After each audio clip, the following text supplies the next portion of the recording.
तो दोस्तों, आज की कहानी में आप सबका स्वागत है। आज हमारे साथ है हरिया काका और निधि।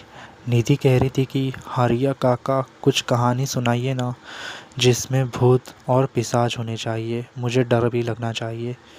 क्यों नहीं बेटी, आज मैं तुझे ऐसी कहानी सुनाऊंगा जिससे तुझे डर भी लगेगा और तूने बोलेगी कि क्या कहानी है, ऐसा हुआ क्या था, मैं जानना चाहती हूँ। तो ये घटना हुई थी मेरे और मेरे दोस्त के साथ। आप मुझे पहले से बताइए ना, मैं जानना चाहती हूँ। तो मैं और मेरा दोस्त, यानी कि उसका नाम दीपक था। तो वो शहर का था, गांव में रहने आया था। उसे ज़्यादा टाइम नहीं हुआ था, बस कुछ ही हफ्ते हुए थे। तो एक दिन वो घर के सामने बैठा हुआ था, तो उसने मुझे आवाज़ लगाई, क्योंकि उसे कोई जानता ही नहीं था। इसके वजह से फिर वो मेरे साथ रोज़ बैठने और उठने लगा। उसके बाद हम दोनों बहुत ख़ास दोस्त बन गए। कहाँ पर भी जाना, खाना पीना सब साथ में ही होता था। तभी मेरी शादी हो चुकी थी, पर उसकी नहीं हुई थी। इसके वजह से मैंने एक दिन उससे पूछा, तुमने शादी क्यों नहीं की? तो उसने कहा कि क्या करूँ, कोई मिली ही नहीं।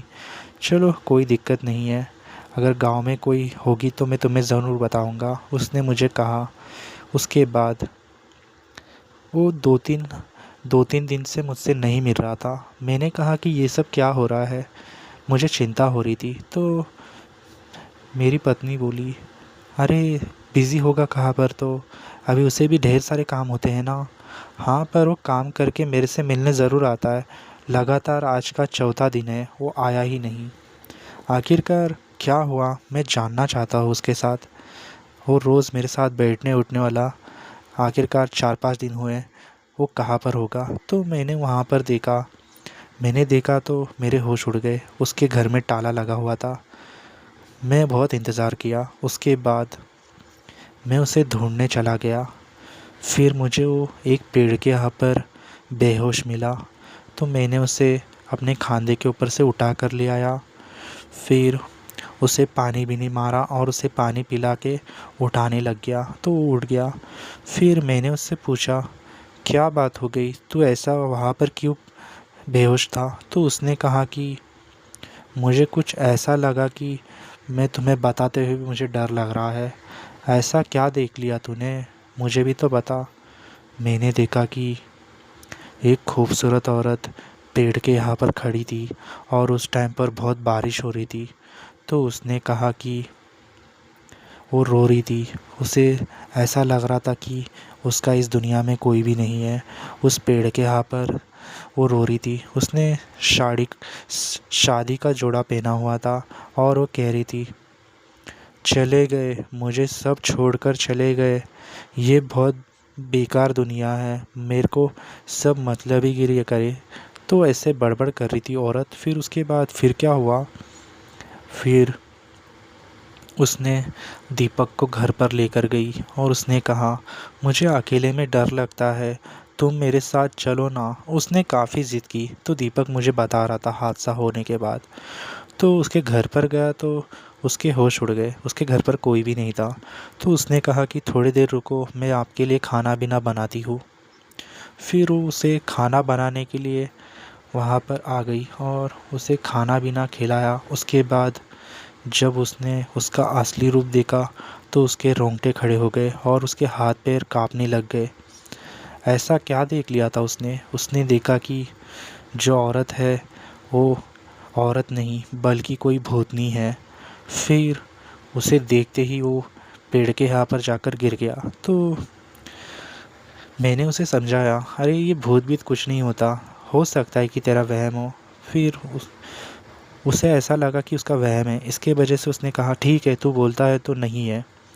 फिर क्या था, उसने कहा कि ऐसी ऐसी बात है, पर तू 3-4 दिन के बाद कहा था, तू आज 5वें दिन पे मुझे दिखा। तो उसने कहा कि मैं इस औरत के घर के यहाँ पर ही रह रहा था, क्योंकि उसने कहा था जब तक उसका काम नहीं हो जाता वो उसे नहीं छोड़ेगी। ऐसा क्या काम करवा रही थी तेरे से?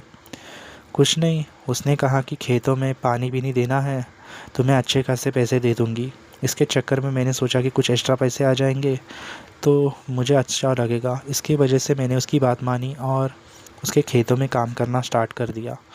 फिर क्या था, उसने कहा, क्या सच में पैसे दिए? हाँ, उसने सच में पैसे दिए हुए थे। फिर मैंने उससे कहा, एक काम करता हूँ ना, कितने घंटे का काम है? ज़्यादा नहीं, 9 बजे से लेके रात के 12 बजे तक। फिर मेरे दिमाग में एक आइडिया आया। मैंने कहा कि खेतों के काम तो होते रहते हैं, क्यों ना मैं 2-3 घंटे एक्स्ट्रा काम करके कुछ पैसे कमा लूँ। फिर मैंने सोचा मैं दीपक के साथ में जाता हूँ, तो मैंने उससे बात की, दीपक क्या मैं तेरे साथ आऊँगा तो तुझे चलेगा? तो उसने कहा, अरे ये तो बहुत खुशी की बात है, हम दोनों एक साथ काम करेंगे, फिर कुछ जो होगा फिर हम आपस में बांट लेंगे। फिर हम लोग लगातार उस जगह पे काम करते गए। करीब हमें 2-3 दिन हो गए थे, हमें अच्छे खासे पैसे मिल रहे थे। उसके बाद उस औरत ने कहा, अब तुम्हें खड्डा खोदना होगा यहाँ पर, करीब किसी को यहाँ पर हम डाल सकेंगे इसके वजह से। तो हम लोग डर गए, उससे कहा कि ये सब क्या हो रहा है? उसने कहा कि मुझे किसी की तो लाश गाड़नी है, तुम यहाँ पर ही रुकना। फिर जैसे ही उसने एक बॉडी ले आए और उस खड्डे में डाल दी, और उसके ऊपर वो काला जादू कर रही थी, यानी कि ब्लैक मैजिक।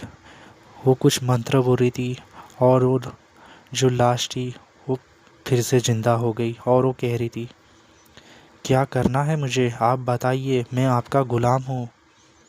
फिर अचानक वो औरत का चेहरा एक भूतनी में बदल गया, और जो आदमी था उसके साथ में वो बात मानने लग गया, और उन दोनों ने हमारे ऊपर हमला कर दिया। दीपक के उसने पैर पकड़कर घसीटने लगा खड्डे के अंदर। मैंने उसके हाथ पकड़े और काफ़ी ज़ोर से घसीटा। फिर हम वहाँ से भागने लगे। वो औरत और वो आदमी हमारे पीछे ही लग गए थे। हमें समझ ही नहीं आ रहा था कि हम कहाँ पर जाएं और कहाँ पर नहीं। रास्ता करीब आधा एक घंटे का था। हम लोग ने भागते भागते करीब 10-15 मिनट हो गए। हम एक पेड़ के यहाँ पर जाकर छुप गए, लेकिन वो हमारे पीछे लगे हुए थे। उन्हें लगा कि हम आगे चले गए, इसके वजह से वो आगे भागते गए। फिर बाद में हमें मालूम पड़ा क्या हुआ था। तो वहाँ पर हमें एक आदमी दिखाई दिया। तो हमने उससे पूछा, हमारे साथ ऐसा ऐसे हुआ, एक भूतनी थी और दूसरा एक मुर्दा था। तो उसने कहा कि कुछ टाइम पहले यहाँ पर एक औरत रहती थी और उसका पति भी था। ये दोनों मिलकर कुछ तंत्र मंत्र कर रहे थे, यानी कि काला जादू कर रहे थे।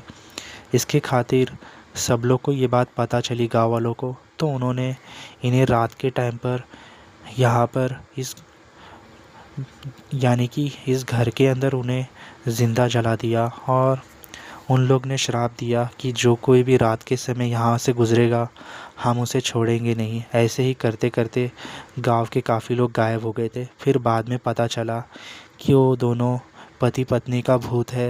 वो लोगों को उठा कर ले जाता है, फिर उनका खून और उसका मांस खाकर कहता है, अगला शिकार कौन होगा, मैं इंतज़ार करूँगा।